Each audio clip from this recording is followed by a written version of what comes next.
to the kitchen, pour myself a cup of ambition and yawn and stretch and try to come to life. It's Office Hours Live. Coming to you from Berkeley.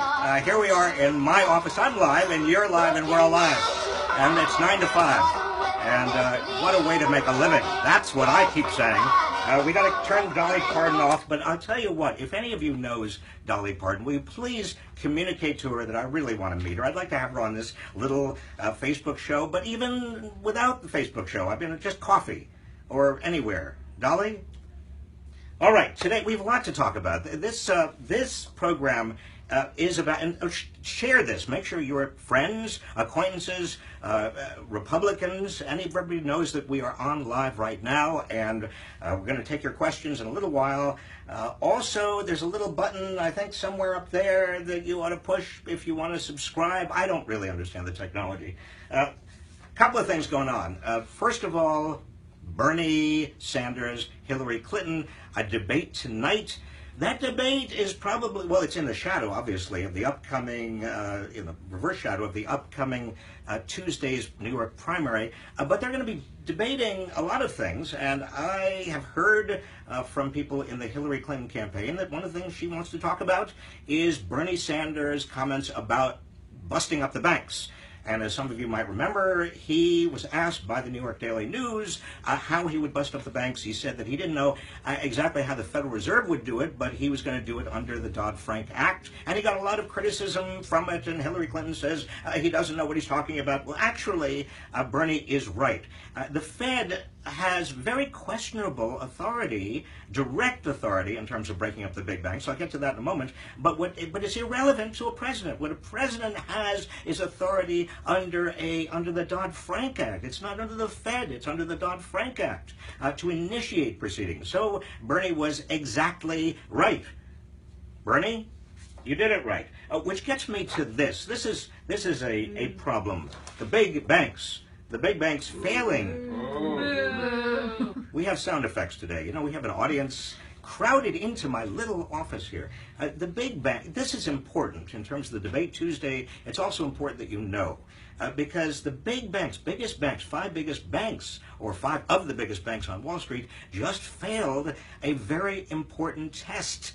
They were supposed to come up with what we're called living wills under the Dodd-Frank Act. In fact, they were supposed to come up with them years ago. Dodd-Frank, 4 years, the Dodd-Frank Act has been outstanding. They were supposed to come up with living wills that described how they would wind down their operations in the event of another financial crisis. Well, it turns out that when they first were supposed to do this a few years ago, they did not come up with living wills that passed muster. All the regulators said, no, you've got to go back to the drawing boards. And they went back to the drawing boards, and they came up with living wills again. And the living wills that they came up with for the five of the biggest banks, including J.P. Morgan Chase and Bank of America and Wells Fargo, if they failed again. And now the regulators have to decide what they're going to do. But look, here's the important point. Under Dodd-Frank, they were supposed to come up with these 2 years ago, and if they didn't pass the living will test, then the Federal Reserve and the Oversight Board in charge of the big banks had the responsibility as well as the authority to bust up the big banks that failed again. So what are they going to do? Now that they failed again, are the regulators going to bust up the big banks? Well, probably not. And that's why you need presidential authority, and that's why a president like Bernie Sanders has got to be there to actually pull the trigger, because these big banks are never, ever, ever going to be busted up. They're much bigger than they were before the financial crisis. In fact, the biggest banks before the financial crisis, the five biggest banks, had 33% of all banking assets in the United States. Today, the five biggest banks have 44% of all banking assets in the United States. Which gets us back to the election. Here we have exactly where the candidates are. On the Democratic side, here is Hillary Clinton. You need 2,383 delegates to actually win the nomination if you're a Democrat. She has 1,289 pledged delegates through the convention, through the state primaries and the caucuses so far. She also has 469 superdelegates. Now, superdelegates, as you know, are party insiders who she's already got to agree to vote for her. Bernie Sanders has 1,038 pledged delegates, and he has only got 31 superdelegates. So you can see where we are, but you can also see the importance of these superdelegates. And a lot of people ask me, well, why is it the Democratic Party has all these superdelegates and the Republican Party does not have superdelegates? And the reason is, you go back to campaigns that a lot of people who are Democrats and a lot of Democratic insiders still remember, like the McGovern campaign. And they were afraid ever again of having that many outsiders or maverick candidates that might take over a convention. So they wanted a buffer against the mavericks, and that's what superdelegates are. They are insiders. But the irony is, if you have a year like this, and I think in the future in which you're going to have more and more of an anti-establishment surge in this country, not just among Democrats, among independents, among Republicans, then insiders who dominate or have that much influence over who a party is going to nominate seems incongruous. It seems undemocratic, doesn't it? Yes? Meanwhile, we get up to these guys, Trump and Cruz. Hey, this is a nonpartisan live Facebook office hours. But right now, this campaign, this is all billionaires against billionaires. I mean, really, you have Donald Trump, who's has unlimited amounts of money, basically, for this campaign. And then you have Ted Cruz, who's being backed by a handful of billionaires in order to make sure that Trump doesn't have enough delegates to get to the convention with the nomination.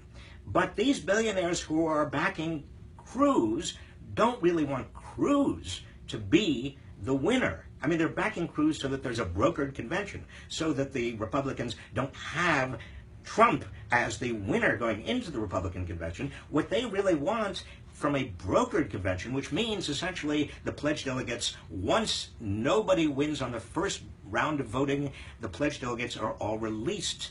And that means that you're going to have somebody else who is going to emerge.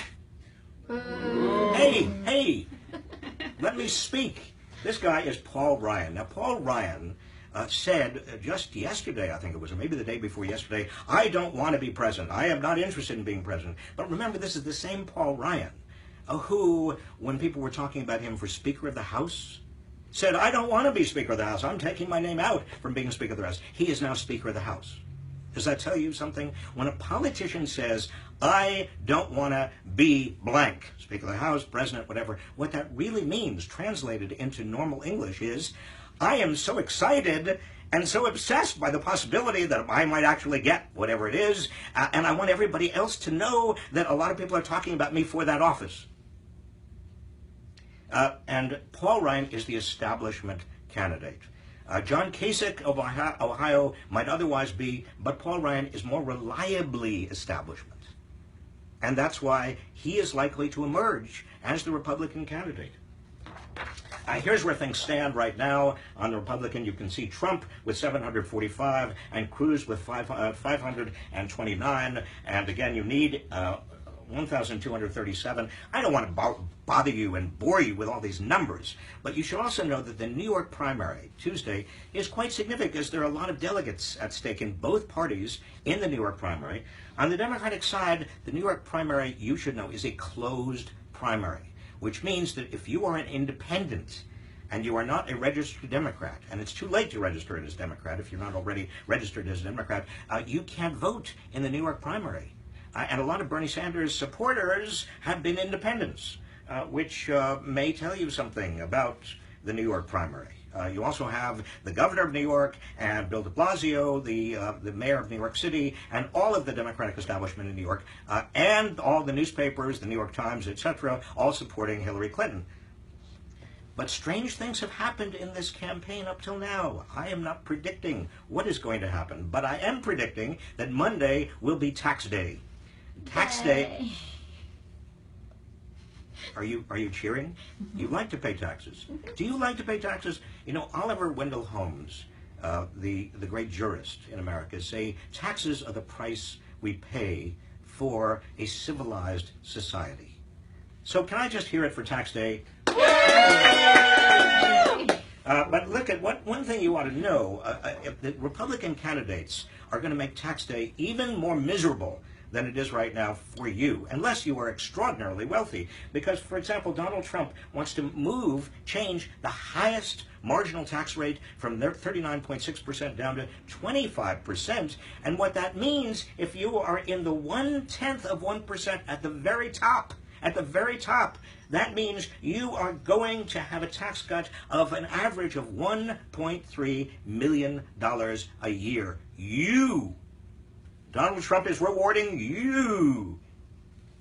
And Cruz is not that much better. He wants a flat tax of 10%, which means that everybody who is at the top, who's paying more, is going to pay much, much less. And everybody who's paying less at the very bottom, they're going to pay more. That's what a flat tax means. A flat tax means you are probably going to get screwed. Okay, on that optimistic, upbeat note, I am going to try, instead of the worst of the week, we're going to have the best of the week. Let's hear it. Best of the week. This is the best of the week. Nebraska. Why is Nebraska the best of the week? You might ask yourself. Nebraska is the best of the week because the Nebraska legislature just decided against gerrymandering. It does not want to have gerrymandering anymore. It's going to take the decision about how to construct those districts that are so important out from under the politicians and put it under an independent commission. Now, the governor hasn't yet signed off on this, but this is important. You know, this is a movement in the right direction. This is a movement toward good government. It's away from taking votes away from people. We ought to celebrate Nebraska. Good going, Nebraska. Yay! And finally, continuing that upbeat note, I just want to mention something about our Kickstarter campaign. Actually, I want to take some questions, and then I'm going to come back to Kickstarter. Your questions, please. Your questions. Please. All right. David English. Okay, David English, you say, ah. That's how you start out your question, David? Ah. Your office hours are always like at 6 a.m. Seoul time. S-E-O-U-L, not Seoul. Not Seoul time. And Seoul time. You're in Seoul, South Korea, David. And I never get to attend. Well, get up earlier. Next question. No, David, that was not disrespectful. I just mean, you know, if you want to be live, the rest you're just going to get in line with the rest of us here. Thomas Morrison, I love your work, Robert. Doesn't adding the superdelegates to the pledged delegate count constitute a criminal act of fraud by the media? Oh, you say, you know, because the media are not distinguishing between pledged and superdelegates. I don't think it's a criminal act of fraud, Thomas, but I do think that the media should be careful to distinguish because, again, those superdelegates have not gone through any primary or any caucus. They don't reflect the will of the people. They are just reflect the will of insiders. So you are right that the media should be making that distinction. I tried to make the distinction just now. Christine Angelos, will you please explain the difference between a republic and a democracy? Is it because the U.S. is a republic that we have delegates who decide presidential elections and not the popular vote? Christina, this is a kind of epistemological question you were asking, a definitional question that is very complicated. I would simply say, yes, we started out as a republic in the sense that direct democracy. We don't all have a direct vote, and I'm not even sure. I mean, can you imagine, what would you say, Christine? Would you like if we had a presidential election in which you could choose on your computer, or everybody could choose just by pushing a button, and every issue that came up before Congress, you could just choose directly? Well, that would maybe be too much direct democracy because there wouldn't be an opportunity for deliberation. We do delegate to representatives and senators certain responsibilities, and that is more like a republic than a kind of platonic democracy. But we've got to, I think, seek as much democracy within those boundaries and bounds as we possibly can. That's why I'm concerned, and I was before Bernie Sanders began being a delegate, about superdelegates, about the lack of democracy in that superdelegate process. Kelly Scott, as a professor at UC Berkeley, what have you found to be the biggest concern among college students regarding the upcoming election? Well, Kelly, many of them are very enthusiastic. I've not seen students as involved, engaged in a presidential election in many years. They were very engaged and involved in the election of 2008. Many of them were Obama supporters, but that was because they were excited about Obama himself, his personality, his race, his charisma, who he was. The students who are very involved and engaged today tend to be Bernie Sanders kind of enthusiasts, but they aren't enthusiastic about Bernie Sanders because of his personality or his charm or his good looks or his wonderful sense of humor. They are excited because of the message of Bernie Sanders, which is that we are on a path right now that we've got to reverse, a path toward increasing concentration of income and wealth and political power. It is bad for our economy. It is bad for our democracy. It is undermining everything we believe in. And that's why, and students believe that, and they're right to believe that. Arlene Edmonds, do you think there should be a new People's Party outside the blues and reds that we have now? I assume, Arlene, you're talking about Democrats and Republicans. A new People's Party. Well, you know, it's very hard to start a third party in this country because it's a winner-take-all system. And so if a third party comes along, chances are they're going to draw votes away from one of the two dominant parties that is closest to that third party. We've seen that again and again. But on the other hand, if you have a situation in which the establishment wings of both the Democratic Party and the Republican Party dominate and ignore the non-establishment wings, and the non-establishment wings that really want to get rid of crony capitalism, that want to reform and get big money out of politics, then you conceivably, and that may be the case, we have a third party that is dedicated to ending crony capitalism and reasserting our democracy. Eugene Matuzov, did I pronounce it correctly, Eugene? How does Democratic Socialist Bernie address the wrongs and crimes of socialism evident in the history of the 20th century? Eugene. I mean, look, you're talking about what? What are you talking about? Communism? You're talking about Stalin? I mean, these isms. Can we just put aside all these isms? The real issue is, what does a candidate stand for? Bernie Sanders is not talking about the kind of communist or socialist or even European socialism directly. He's talking about democratic socialism, specifically in the form of a single-payer health care plan, which most experts in this country who look at it say, yes, we need a single-payer plan. It would be much more efficient. And Bernie Sanders is talking about tuition-free for public higher education, which is what we practically had in the late 1960s. That's the direction we were going in. That's not radical. And he wants to end socialism for the rich. And for the big CEOs and for the big corporations, corporate welfare. That seems to me to be a step in the right direction toward capitalism for the wealthy and for big corporations. So don't get caught up in the ism stuff. Ann Klein says, you know the Clintons, you worked for them and with them. Are they as egregiously awful as some of the press paints them to be? Dishonest, out for themselves, and look, Hillary Clinton, as I've said many times before, would be, in my view, the best candidate for the system we now have. I think Bernie candidate would be the best candidate to get the system we need, and that system we have now is dysfunctional, and in many ways it is corrupt. But I don't think Bill Clinton and Hillary Clinton are egregiously awful or dishonest or out for themselves.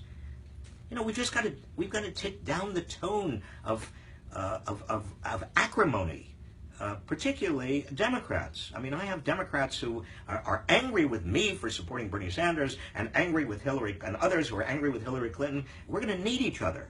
We're going to be opposed, Donald Trump possibly, or Ted Cruz possibly, or if I'm right, even Paul Ryan. I mean, these are right-wing fanatics, and we've got to get together here. Okay, Jennifer Aragon. I'm very disappointed in you for supporting Bernie Sanders. Well, what did I say? All right? Jennifer, I'm sorry you're disappointed in me for supporting Bernie Sanders. I'm disappointed in you for being disappointed in me. All right, Sam Kornbluth. People seem to be focused on the Republicans and the coming civil war this summer in Ohio. What about the Democrats? Do you foresee a brokered Democratic convention in Philadelphia this summer and a possible splintering of the party if the DNC runs roughshod over the will of their pledged delegates? Sam, I think that even though there is a lot of acrimony building up in the Democratic Party, I don't see it kind of bursting forth in Philadelphia this summer. And I think there's less likelihood of a brokered convention, frankly. We'll see. We're going to know a lot more. Bernie Sanders, as you know, has won 7 out of the last 8 primaries, caucuses, and if he does better than most of us, looking ahead, again, political prognosticators in this election have been proven wrong and wrong and wrong and wrong. But most people looking ahead at the New York primary think Hillary Clinton will win because it's a closed primary and because the newspapers and all of the Democratic machinery are behind Hillary Clinton. But it could be, we all might be surprised. Lots of people are asking this question. Why save capitalism? You mean you're talking about my book? Yeah. Saving Capitalism. Why save capitalism? And also the documentary we're working on. Why save capitalism? I'll tell you why we have to save capitalism. Look at every system in the world, even so-called communist China, is essentially a capitalist system in the sense that they are moving toward or already have private property and free exchange of goods and services. That's what capitalism means. And once you actually understand that capitalism is almost the universal system. I mean, North Korea, we might have an exception there. Cuba is moving toward capitalism. Once you understand that, the real issue, the practical issue, is not capitalism versus another ism. The real practical issue is what kind of capitalism.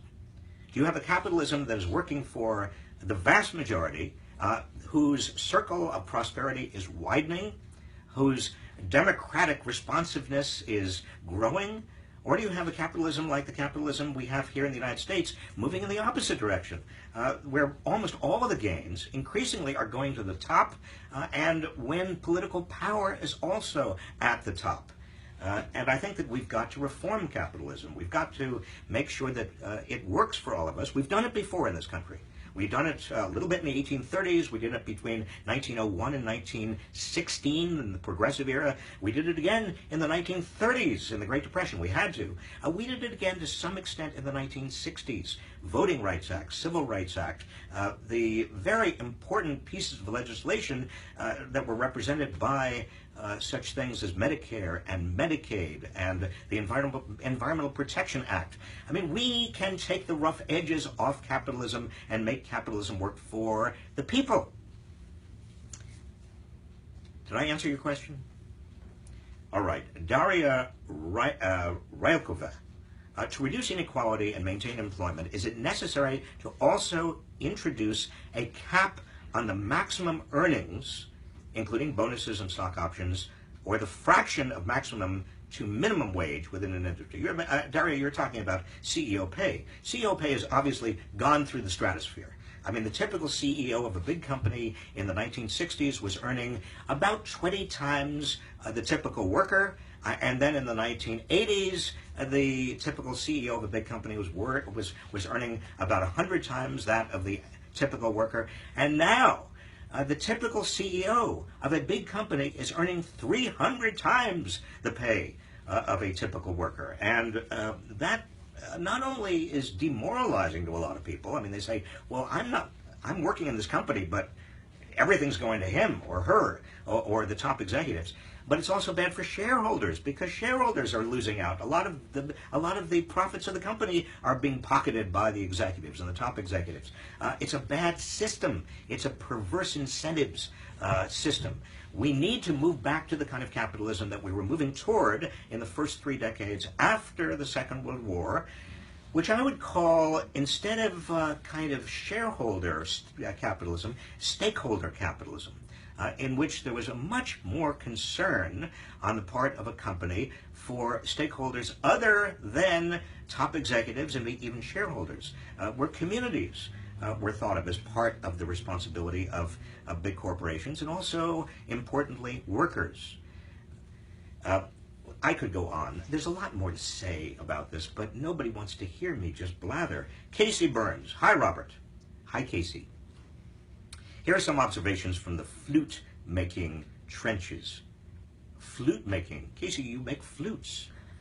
Well, that's interesting. And there's a flute-making trench. All right, last year I had lots of high-end orders for instruments, flutes, $1,100 and above.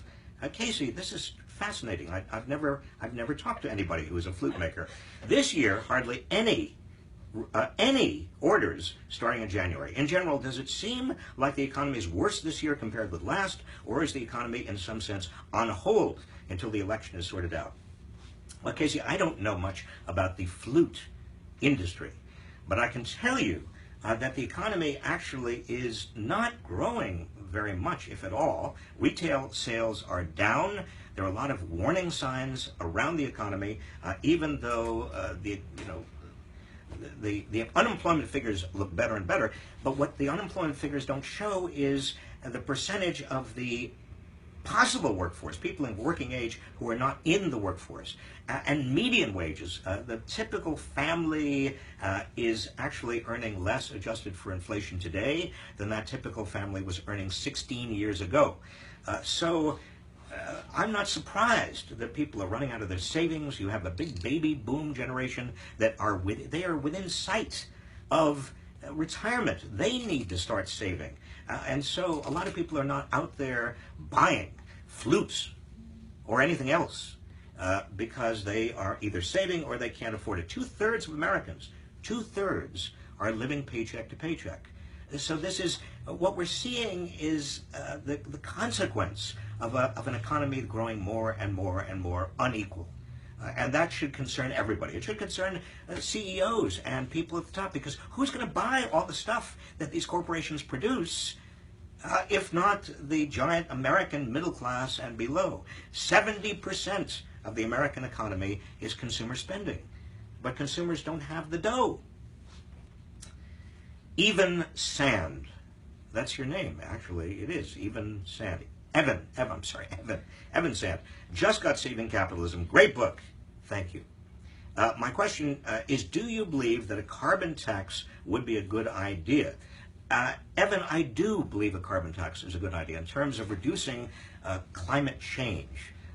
But we've got to make very, very sure that it doesn't mean higher prices for people in the bottom half. In other words, we've got to make sure that if there is a carbon tax, it is not regressive in effect. It doesn't take a bigger bite out of the paychecks of people at the bottom than people out of the top. And that's going to take some work.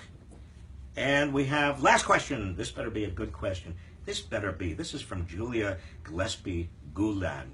Julia, this is the last question. So you better make this a good question.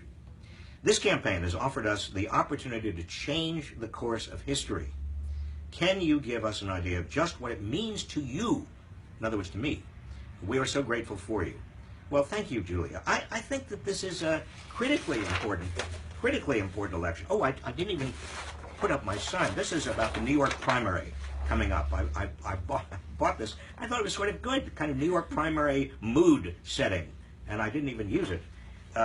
And Julia, I'm concerned about the fact, fundamentally, that the nation is moving toward more and more concentration at the top of wealth, income, and political power. And this election is the first time we've seen through Bernie Sanders, and at the opposite extreme. I mean, Donald Trump is a very different creature, obviously, but the public is making a decision between authoritarian populism, very bigoted and very, very scapegoating, represented by Donald Trump, and democratic populism, represented by Bernie Sanders. And that's a critical time for us in the United States. And it's not going away. Regardless of who wins the nomination and who wins the election in 2016, this force, this anti-establishment populist force, is going to continue to grow in the country because we are continuing, unfortunately, to see more and more concentration of income and wealth and political power at the top. And so I expect that we are going to have this choice in a larger and larger way between authoritarian populism in the future or democratic populism. And I hope we take democratic populism, which reminds me, I didn't even say Carla Johnson. I want to thank Carla Johnson. Carla Johnson, you said, I just wanted to tell you how much I've been enjoying your Thursday office hours on Facebook. I'm learning lots, but I noticed a deficiency. You are not wearing enough Bernie swag, so I knitted you this Bernie beanie. Carla, I thank you so much. This is a Bernie beanie from Carla. Thank you, Carla. And on that note, oh, yes, I want to say, also, don't forget Kickstarter. Woo! This is Saving Capitalism. This is a documentary we're working on Kickstarter. We're 50% to our goal. After 8 days, we have 22 days left. Get on the bandwagon. This is about you. We want you to join us. Go to savingcap.com/Kickstarter. Please join us. Join in. I also want to give my thanks to Zoe Umlaut Beck and also to Yael Bridge and for their great help, and for all of you who tuned in, and for the thousands who are here in my office today. And come back, please. Come back whenever I can find the... Come back next week. We're going to have another half hour, and I've enjoyed seeing you, and hey, have a good week. Everybody have a good week. Bye.